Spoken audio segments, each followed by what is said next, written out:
ರಾಜೀನಾಮೆ ಯಾಕೆ ಕೊಟ್ರಿ? ಕೊಡಬೇಕಾಗಿ ಯಾಕೆ ಕೊಟ್ರಿ? ಮೆಂಬರ್ಶಿಪ್ ಯಾಕೆ ಕೊಡ್ತಾ ಇಲ್ಲ ಜನರಿಗೆ? ಹಣವನ್ನು ಹಾಳು ಮಾಡಿದ್ರಲ್ಲ, ನಿಮಗೆ ಯಾರು ಹಾಕಿಕೊಟ್ಟಿದ್ರು? ಯಾರು ಬರಲೇಬಾರದು ಅಂತ ಹೇಳಿ 1019 ಮಂದಿನ ರದ್ದು ಮಾಡಿದ್ರಲ್ಲ, ಮಾಡಿದವ್ರು ಯಾರು? ಯಾರು ಸಾಲ ಕೊಡ್ಲಿಲ್ಲ ಅಂತ. ಹಿಂಗಾಗಿ ಬೆಂಗಳೂರಿನ ಸಂಸ್ಥೆಯೊಳಗೆ 80 ಲಕ್ಷ ಸಾಲ ಮಾಡಿದ್ರಂತ. ಕಾಂಪ್ಲೆಕ್ಸ್ ಕಟ್ಸ್ಯಾರ. ಕಾಂಪ್ಲೆಕ್ಸ್ ಕಟ್ಟಿಸಿದ್ರೊಳಗ 10 ವರ್ಷಗಟ್ಲೆ ಇವರು ಡೈರೆಕ್ಟರ್ ಬಾಡಿಗೆ ತುಂಬಿಲ್ಲ.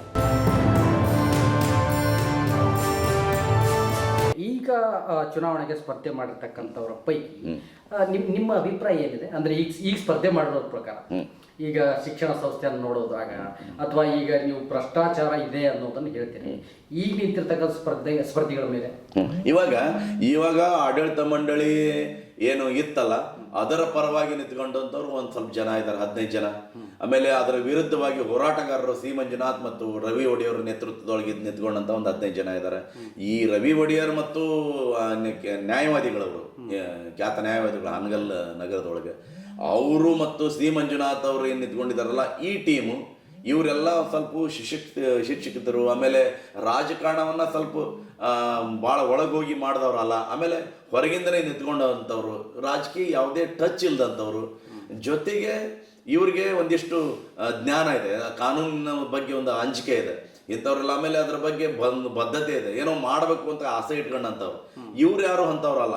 ಇವರೆಲ್ಲರೂ ಹೆಂಗೆ ಅಂತಂದ್ರೆ, ನನ್ನ ಗುಂಪು ಆರಿಸಿ ಬರಬೇಕು, ನನ್ನ ಪಕ್ಷ ಆರಿಸಿ ಬರಬೇಕು, ನಾವು ಅಷ್ಟೇ ಇರಬೇಕು, ಇನ್ನೊಬ್ರು ಯಾರು ಇರಬಾರ್ದಲ್ಲಿ. ಪ್ರತಿ ತಮ್ಮದು ಆಯ್ತು, ನೀವೇ ಇರ್ರಿ. ರಾಜೀನಾಮೆ ಯಾಕೆ ಕೊಟ್ರಿ? ಕೊಡಬೇಕಾಗಿ ಯಾಕೆ ಕೊಟ್ರಿ? ಮೆಂಬರ್ಶಿಪ್ ಯಾಕೆ ಕೊಡ್ತಾ ಇಲ್ಲ ಜನರಿಗೆ? ಇನ್ನೂ 2 ವರ್ಷ ಇತ್ತು. ಇನ್ನೂ 2 ವರ್ಷ ಇತ್ತು.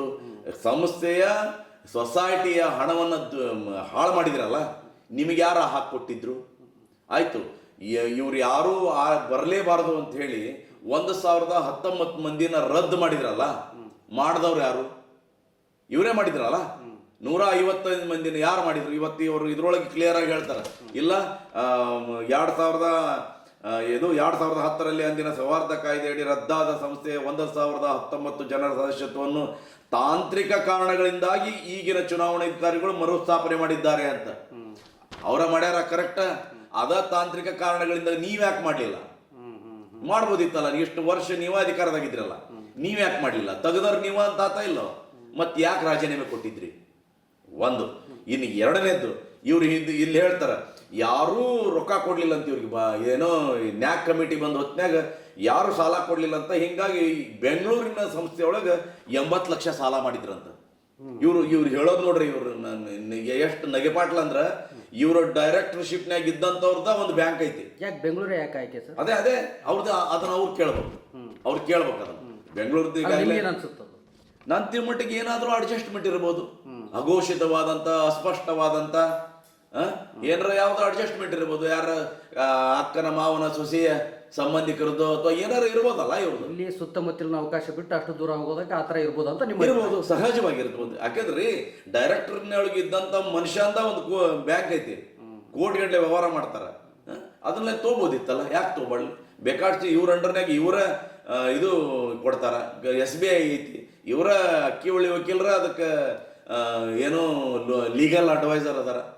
ಯಾಕೆ ಕೊಡೋದಿಲ್ಲ ಇವ್ರಿಗೆ? ಇವ್ರ ಮ್ಯಾಗ ನಂಬಿಕೆ ಇಲ್ಲ ನಂಗೆ, ಬ್ಯಾಂಕ್ನವ್ರಿಗೆ ಇವ್ರ ಮ್ಯಾಗ ನಂಬಿಕೆ ಇಲ್ಲ ನಂಗಾರ. ಸುಳ್ಳು ಹೇಳೋದಕ್ಕೂ ಒಂದು ಇತಿಮಿತಿ ಇರಬೇಕು ಅಂತ.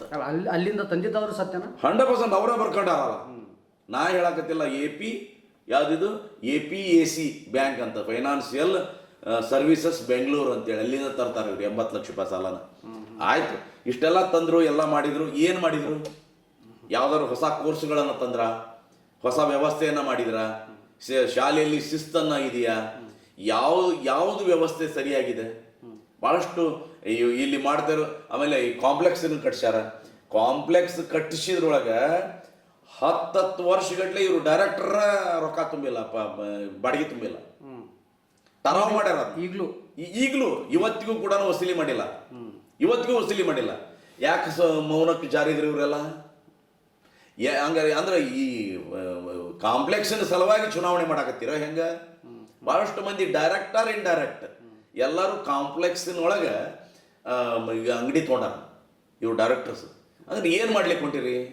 ಸಂಸ್ಥಾ ಕಟ್ಟರು, ಶಿಕ್ಷಣ ಕೊಡ್ರು ಅಂತ ಹೇಳಿದ್ರೆ ಇವ್ರು ಸಂಸ್ಥೆ ಹೆಸರಲ್ಲೇ ಕಾಂಪ್ಲೆಕ್ಸ್ ಕಟ್ಟಿಸಿ ಕಾಂಪ್ಲೆಕ್ಸ್ನ ಬಾಡಿಗೆ ಹಿಡ್ಕೊಂಡು ಕುತ್ಕೊಳಕತ್ತ